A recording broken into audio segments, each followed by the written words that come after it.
નમસ્કાર મિત્રો, હું બિપિન વાઘેલા આપણી યુટ્યુબ ચેનલ SIMPW માસ્ટરમાં આપનું હાર્દિક સ્વાગત કરું છું. આજનો આપણો આ બીજો લેક્ચર છે. આજના આપના આ લેક્ચરમાં આપણે ભૂતકાળની પરીક્ષામાં પૂછાયેલા હેલ્થ અને સેનિટેશનના પ્રશ્નોને એકવાર રિવિઝન કરશું. હવે આ પ્રશ્નોનું રિવિઝન શા માટે જરૂરી છે એ વિડીયોના એન્ડમાં હું તમને જણાવીશ. કારણ કે હમણાં જે એક્ઝામ લેવાય છે BMC, VMC, જે પણ એક્ઝામ લેવાય છે એ એક્ઝામમાં જે પ્રશ્નો પૂછાય છે, જે પહેલાં બેઠા પ્રશ્નો પૂછાતા હતા, હવે એવા પ્રકારના પ્રશ્નો પૂછાતા નથી. એની જગ્યાએ આ લોકો એક ઓથેન્ટિકેટેડ બુકમાંથી એ પ્રશ્નો પૂછાય છે. તો હવે પછીના આપણે જેટલા પણ વિડીયો બનાવશું એ વિડીયોની અંદર એવા જ પ્રકારનું મટીરિયલ અવેલેબલ હશે કે જેના કારણે તમને આવનારી ભવિષ્યની પરીક્ષામાં ઉપયોગી નીવડે. એટલા માટે થઈને આપણે જૂની પરીક્ષામાં પૂછાયેલા પ્રશ્નો જે છે એનું એકવાર વિવરણ અહીં કરવાના છીએ. તો સૌપ્રથમ આ વિડીયો ટોટલ 4 પાર્ટમાં ડિવાઇડેડ છે. આ ફર્સ્ટ લેક્ચરની અંદર આપણે BMC SSI એક્ઝામમાં પૂછાયેલા આરોગ્યના અને સેનિટેશનના પ્રશ્નોનું વિવરણ કરીશું. ત્યારબાદ BMC MPW પરીક્ષામાં પૂછાયેલા પ્રશ્નોના આરોગ્યના અને સેનિટેશનના પ્રશ્નોનું વિવરણ કરીશું. ત્યારબાદ VMC SSI પરીક્ષામાં પૂછાયેલા આરોગ્યના અને સેનિટેશનના પ્રશ્નોનું વિવરણ કરીશું. અને ચોથા લેક્ચરમાં VMC MPW પરીક્ષામાં પૂછાયેલા આરોગ્યના અને સેનિટેશનના પ્રશ્નોનું વિવરણ કરીશું. તો સૌપ્રથમ શરૂ કરીએ BMC SSI એક્ઝામ 2024ની અંદર પૂછાયેલા પ્રશ્નોનું વિવરણ. પ્રશ્ન નંબર 1, દહીંમાં કયા બેક્ટેરિયા મુખ્ય હોય છે? તો અહીં ઓપ્શન 4 આપેલા છે. ઓપ્શન A માં lactobacillus, option B Penicillium, option C ક્લેમિડોમોનસ અને ઓપ્શન D પેટામિસિયમ. તો અહીં એનો સાચો જવાબ ઓપ્શન A લેક્ટોબેસિલસ જવાબ આવશે. પ્રશ્ન નંબર 2, નીચેનામાંથી કયું જોડકું સાચું નથી? તો અહીંયા આપણે એ વિટામિન અને એની સામે તેની ખામીથી થતા રોગો દર્શાવેલા છે. તો નીચેનામાંથી કયું જોડકું સાચું નથી એ શોધવાનું છે. તો અહીં ઓપ્શન A ની અંદર વિટામિન A ની ખામીથી રતનલાપણું થાય છે. ઓપ્શન B વિટામિન C ની ખામીથી સ્કર્વી થાય છે. અને ઓપ્શન D આયોડિનની ઉણપથી ગોઈટર થાય છે. તથા ઓપ્શન D વિટામિન B1 ની ઉણપથી એનિમિયા થાય છે.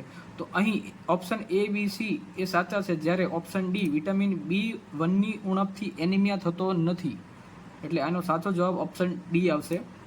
પ્રશ્ન નંબર 3, લીલની પ્રકાશસંશ્લેષણની ક્રિયા દ્વારા લીલ કયો વાયુ છૂટો પાડે છે? તો અહીં આપણા 4 વિકલ્પોમાં પહેલો વિકલ્પ કાર્બન ડાયોક્સાઇડ, ઓપ્શન 2 માં નાઇટ્રોજન, ઓપ્શન C ઓક્સિજન અને ઓપ્શન D હાઇડ્રોજન. તો અહીં તેનો સાચો જવાબ ઓપ્શન C ઓક્સિજન આવશે.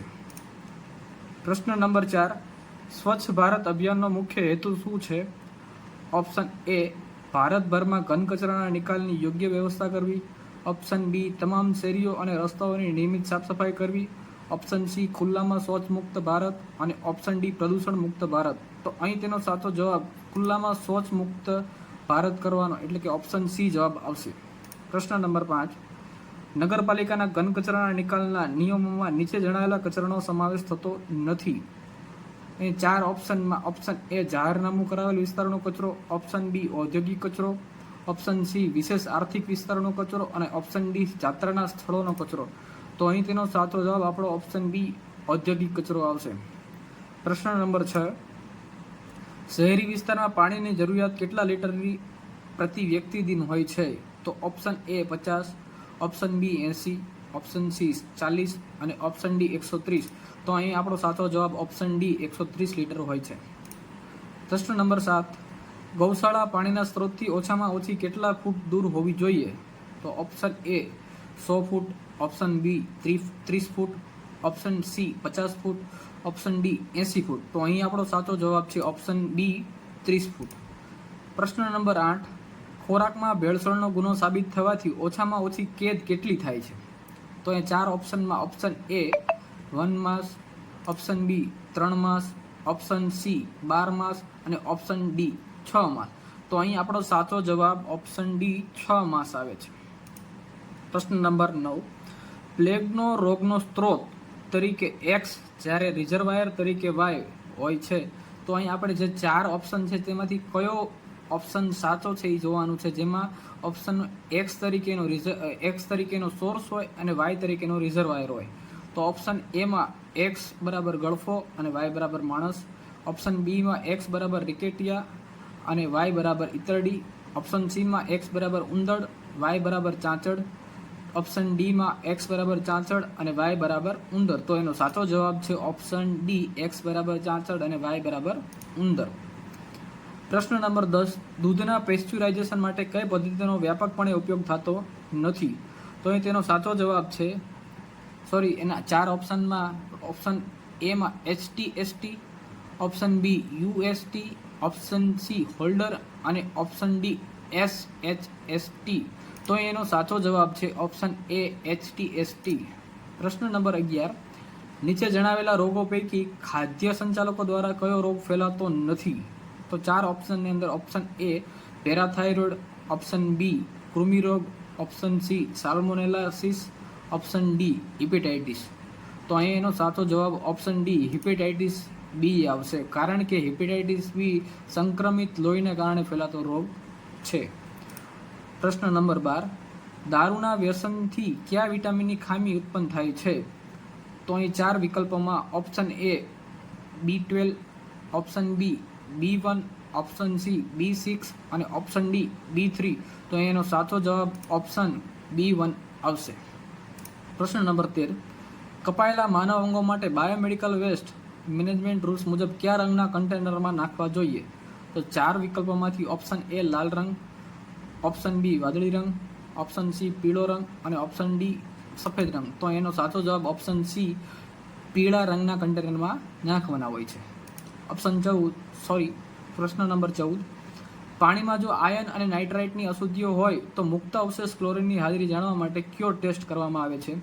અહીં આપેલા 4 ઓપ્શનમાં option A Horrocks test, option B OT test, option C starch iodide test અને ઓપ્શન ડી OTA ટેસ્ટ. તો અહીં તેનો સાચો જવાબ આવશે ઓપ્શન ડી OTA ટેસ્ટ. પ્રશ્ન નંબર 15, સેપ્ટિક ટેન્કનો ઉપયોગ મોટાભાગે નીચે જણાવેલા જગ્યાએ થાય છે. તો આપણે અહીંયા એ શોધવાનું છે કઈ જગ્યાએ સેપ્ટિક ટેન્કનો મોટાભાગે ઉપયોગ થાય છે. તો 4 વિકલ્પોમાં વિકલ્પ એ મોટી સોસાયટીઓ, ઓપ્શન બી હોસ્ટેલો, ઓપ્શન સી મેળા, ઓપ્શન ડી મોટા રેલવે સ્ટેશનો. અહીંયા જવાબમાં ઓપ્શન બી હોસ્ટેલો આવશે. પ્રશ્ન નંબર 16, તરણકુંડમાં કોપર સલ્ફેટનો ઉપયોગ શું છે?